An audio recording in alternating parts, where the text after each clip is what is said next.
అందరికీ నమస్కారం అండి. ఈరోజు మనం కాకాని కమల గారు రచించిన తప్పు అనే ఓ చక్కటి కథను విందాం. ఇక కథలోకి వెళ్దాం.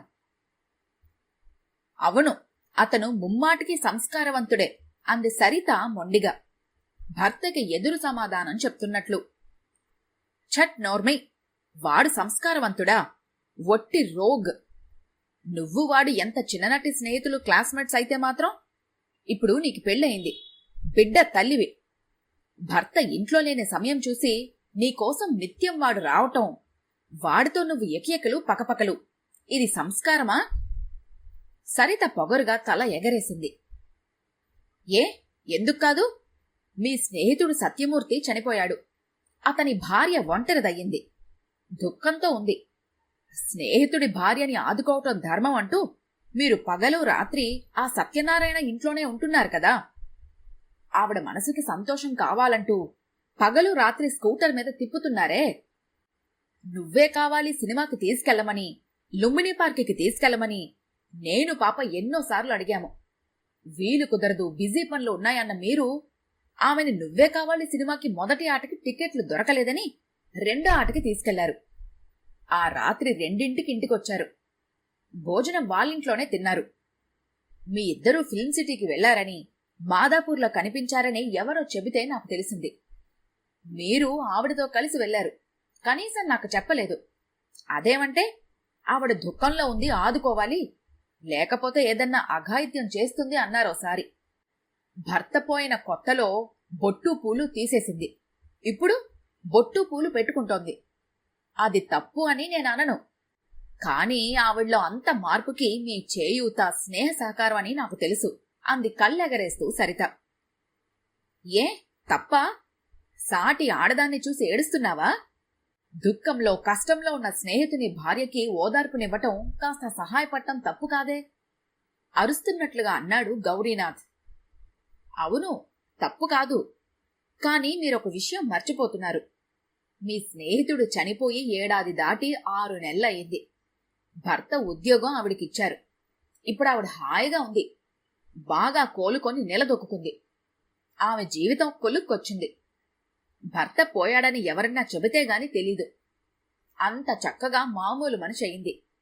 మీరు పరోపకారం, సానుభూతి అంటూ పరాయి ఆడదాని గురించి ఆలోచిస్తున్నారు గాని మీ భార్య గురించి ఎంత ఆలోచిస్తున్నారు? ఆవిడ దుఃఖం పోగొట్టారు, కాని నాకు దుఃఖం మిగిల్చారు.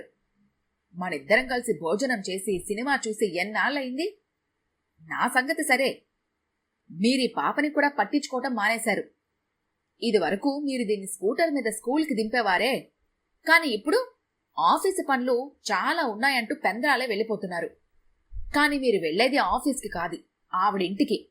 ఆవిడ్ని ఆఫీస్కి మీ స్కూటర్ మీద తీసుకెళ్లి దింపి అట్నుంచి మీరు మీ ఆఫీస్కి వెళ్తున్నారు. సాయంత్రం కూడా డిటో. సాయంత్రం మీ ఆఫీస్ అవగానే ఆవిడ ఆఫీస్కి వెళ్లి ఆవిడ్ని వాళ్ళ ఇంటి దగ్గర దింపి మీరు చాలాసేపు అక్కడే కాలక్షేపం చేస్తున్నారు. భర్త లేని సమయంలో నా చిన్ననాటి మిత్రుడు గోవర్ధన్ నా కోసం రావటం సభ్యత కాదని మీరు అంటున్నారు.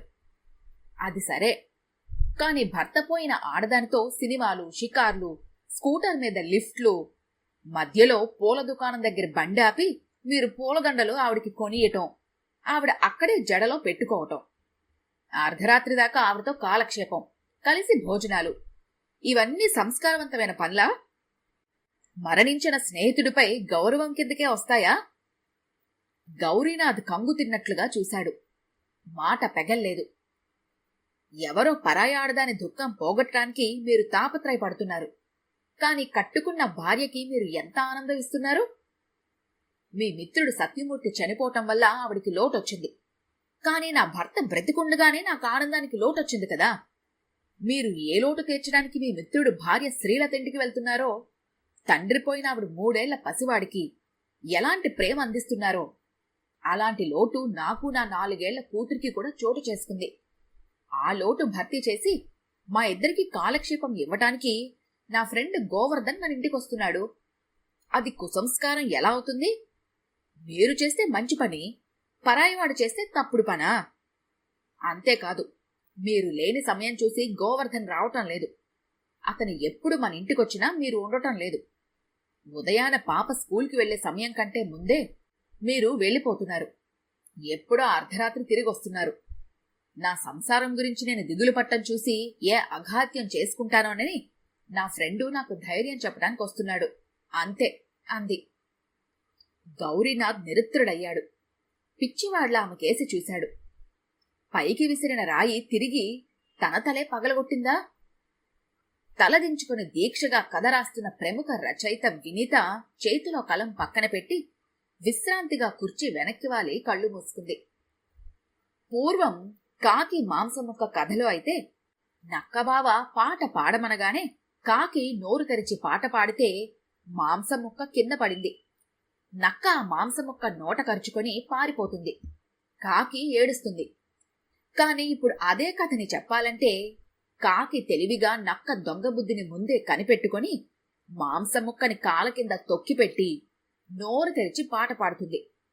తరువాత మాంసం ముక్క నోట కరుచుకొని దాని గూటికే ఎగిరి హాయిగా తింటుంది అని చెప్పాలి. ఎందుకంటే కాలం మారింది. కాలంతో పాటు సాహిత్యం మారాలి కదా. తప్పు. కథ కూడా అలానే వ్రాయాలి. కథని 2 భాగాలుగా ప్లాన్ చేసింది వినీత. మొదటి భాగం పూర్తయింది. భర్త తప్పు చేస్తుంటే అతనికి తెలిసి రావాలని భార్య అలాంటి తప్పే చేస్తుంది. కాని 2వ భాగంలో కథ మారుతుంది. భర్తకి తెలిసి రావటం కోసం తన చిన్ననాటి మిత్రుడితో కలిసి నాటకం ఆడుతుంది సరిత. అలా కథని చిత్రించాలి. గౌరీనాథ్ సరిత తప్పు చేస్తుంది అనుకుంటాడు ముందు. అయితే సరిత స్నేహితుడు గోవర్ధన్ వాళ్ళు ఆడే నాటకం గురించి మాట్లాడుకోవటం అనుకోకుండా ఇంటికొచ్చిన గౌరీనాథ్ వింటాడు. అతని మనసు పశ్చాత్తాపడుతుంది. భార్యని అనుమానించినందుకు సిగ్గుపడతాడు. తనకి కనువిప్పు కావటం కోసమే సరిత అలా ప్రవర్తించిందని తెలుసుకొని ఆనందపడతాడు. తన తప్పు సవరించుకోవాలని, ఇక శ్రీలత ఇంటికి వెళ్లకూడదని నిర్ణయించుకుంటాడు.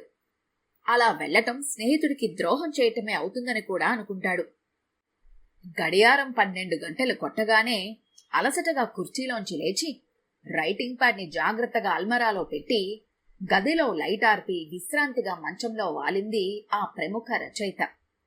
ఎంతైనా కథకి ఓ మంచి ముగింపంటూ ఉంటే రచయితకి ఆనందమేగా మరి. ఈ కథ కనుక మీకు నచ్చినట్లయితే లైక్ చేయండి, షేర్ చేయండి. మరిన్ని ఇంట్రెస్టింగ్ కథల కోసం మా ఛానల్ని తప్పకుండా సబ్స్క్రైబ్ చేసుకోండి.